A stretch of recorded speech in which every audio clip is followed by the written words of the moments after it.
Zookeepers of Reddit, how are the animals acting differently now that there are no visitors to the zoo? My girlfriend is a zookeeper and animal behaviorist. She says their animals are becoming stressed.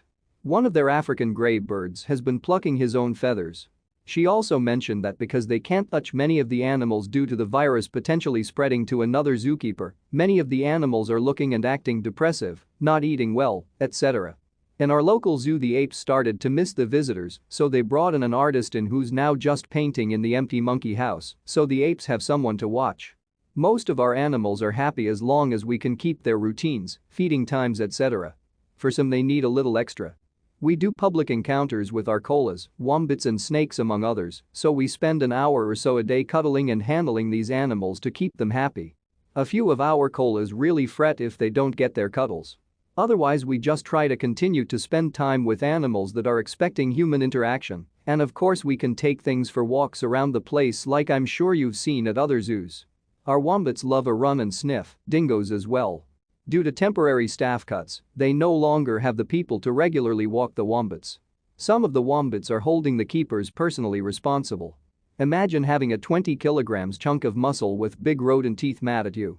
I'm late to the thread, so I'm sure this will get buried, but I work for a very large, very busy Oz zoo.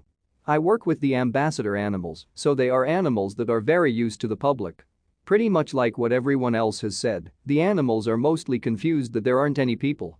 Our petting zoo animals in particular are super needy. The second they see or hear us, they all come running over and start crying for attention. We're trying to give all the animals as much attention as possible, but we're down to a bare bones crew, so it's not as much as we would like. What I wanted to add, though, because I think it's incredibly interesting, is that we are collecting fecal samples from some of the animals to be tested for cortisol levels, which is a pretty good indicator of stress levels. That way, when guests come back, we can take samples for comparison to see how much guests impact stress. I think it's really cool that we're taking this opportunity to see what we can learn about how guests impact the animals and to see if there are potentially things we can do even better to improve the lives of the animals in our care. We were really hoping to do some behavioral studies too about things like activity levels, amount of the enclosure being utilized, etc. that are also important considerations for their welfare, but unfortunately we just don't have the time or staffing. I'm an aquarium keeper, and I've certainly noticed a change. Fish are not as stressed as they used to be, as there are no longer children stomping around and banging on glass screaming Nemo, Nemo, it's Nemo at every clownfish. We brought some of our younger penguins down to let them watch the fish, and they were intrigued but confused as to why they couldn't catch them through the glass. Our octopus has become much more friendly as well, and instead of hiding all day from people, enjoys playing with small baby toys or solving food puzzles. It's been nice. I wish there were guidelines people had to sign to behave at zoos before entering, but at the same time, they are the lifeline we so desperately need to keep functioning. For a lot of our animals, having the ability to interact with guests is actually extremely important. Even for primates to be able to play with kids through the glass, they are missing out on a lot of enrichment. Guests keep a lot of the monkeys entertained. I watch our guests all day long show our marmosets and capuchin. We have a rescue cockatoo named Ro who sings "Row, row, row your boat" to guests. When little kids dance and sing it to her, she gets really excited and feeds off their energy. So do our other cockatoos on exhibit. But now without guests to show off for, every now and then when it's quiet, we'll hear her start "row, row, row," and then she stops and huffs a bit and gets really quiet and sad because she has no one to sing to. Some of our animals really miss having kids to show off for. You also have to remember that animals in zoos for the most part have grown up totally accustomed to being around people 24/7. They're not wild animals at all really. They've grown up in a very different social dynamic. Quite a few animals get noticeably depressed in the winter months every year when we have few guests and then perk up in the spring when we get busy. My wife works at the gift shop for our zoo, and the other day we had to go move some stuff around in the store because due to some heavy rains, it had flooded a bit. Of course, we took a lap around the empty park, other than the keepers and few maintenance workers, and found that all the animals were really active and playful. A lot of them seemed really curious about us too. I'm sure they get used to seeing crowds every day and were starving for attention. As a zookeeper coordinator, I've been working at the now closed zoo almost every day for the past month. Animals that are free-roaming, peacocks, iguanas, are more active and follow keepers around like they usually do with visitors. Most of the others don't show much change in behavior. although birds like swans and flamingos are using the edges of their habitats more. I work on an activity farm. There is a 22-year-old Shire horse. He acts like a dick when there are customers around. With no customers, he's actually still a dick. That being said, he's still awesome. The 2 pygmy hippos, 6 bison, giant anteater, and lowland tapir I took care of. I'm temporarily laid off, didn't have any change in behavior. Sulcatas are still assholes. How are sulcatas assholes? They're just always in the way whenever you try to do anything. Raking up leftover hay? Let me just plop myself right on top. Need to dump and change our water? I just decided I need a bath. Just filled our water? Let me take a piss in it. Trying to hose the enclosure? Let me repeatedly clothesline myself. Trying to scrub my shit stains off the floor? I need to be on top of it now. And take another shit. Another tortoise is bleeding? Let me try to eat his foot overnight. Another tortoise is trying to eat my bleeding foot? Let me just sit here until someone finds me in the morning and not try to move or get away. Trying to bandage up my bleeding foot and provide antibiotics?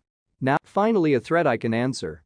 Not a whole lot of change, but animals definitely missing out some enrichment of seeing guests, especially the otters that follow the kids in the glass underwater. Takin, maned wolves, bison, gibbons, bops, lions, etc. all are about the same. Some of our animals that are skittish have been standing closer to the fence where guests usually are, zebras, gazelle, which is nice. It's kin to this weird balance of being both more and less stressed. On the one side, I don't have to worry about keeper talks or BTS tours, and I have more time to get everything done and spend more time with animals. On the other side, we're skeleton crewed, and there's less of us to care for the whole zoo, so I'm working a lot more in areas I don't usually cover as often. There's one kangaroo that still tries to box me, while the emu is shifting. The one peacock still really doesn't like taking his medications, of course. I have noticed that the crows in the city are behaving a bit differently as well and are being a lot braver lol. Not a zookeeper, but I hear the lions a lot more from my house now. Weirdly reassuring to wake up to and realize the world is still going on. Wait, what, do you live on the plains of Africa, next to the GW Zoo, or do you own lions? Nothing that exotic, sorry to disappoint, I live very close to a large zoo in the UK, no Carol Baskin-esque dramas. The city's gotten pretty quiet with all the events going on, so the zoo noises are a lot more prominent. Can just about see the orangutans rolling about and playing hide and seek with their blankets outside if I shimmy out the Velux onto the roof. Horse trainer barn manager here. My farm has 46 horses, about half are privately owned and boarded with us. Like most farms across the country, we are completely shut down to all but essential staff. The horses are mostly pretty happy to eat, hang out, and do horse things. We keep our horses turned out 24/7, which helps them remain healthy, happy, moving, and socializing. They are starting to lose muscling at this point, with being work-ridden. Months or years of conditioning just disappearing by the day. But it will come back once they are all in work again. But I can tell that they are missing human interaction.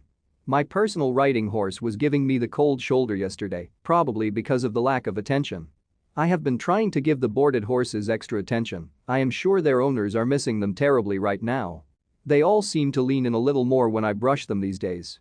I am just trying to see the penguins walk around the zoo in person, man. That's all I want. You can meet the penguins at the zoo where I used to work. It's just outside Chicago if you happen to find yourself there after this quarantine. They get to choose whether or not to interact with you, of course, but they will generally choose to because you have fish, which is their favorite quality in a person. Edit. It's at Brookfield Zoo. I'm not sure how much it costs, but I think around $40. I've been told that morning encounters have less kids and more opportunities for adults to attract penguin attention without being rude. Because you have fish, which is their favorite quality in a person. I get this. My daughter's favorite quality in a person is that they are a doggy.